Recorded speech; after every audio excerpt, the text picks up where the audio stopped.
today's video, I'm going to show you how to get free access to Coursera courses. Coursera offers a huge variety of courses from top universities and companies worldwide, and you can explore them without spending a dime. Start by logging into your Coursera account and heading to your dashboard. At the top, you'll see the Explore menu. Hover over it to reveal a drop-down. Scroll all the way down to the bottom and click on Browse Free Courses.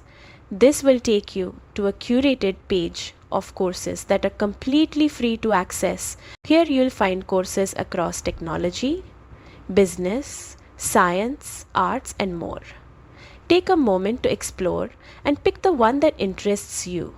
Click on the course to view details like the syllabus, duration, and the institution offering it. Once you're ready, click the Enroll for Free button. This adds the course to your dashboard and allows you to start learning right away. The best part is that you can learn at your own pace, making it easy to fit into your schedule. And that's it.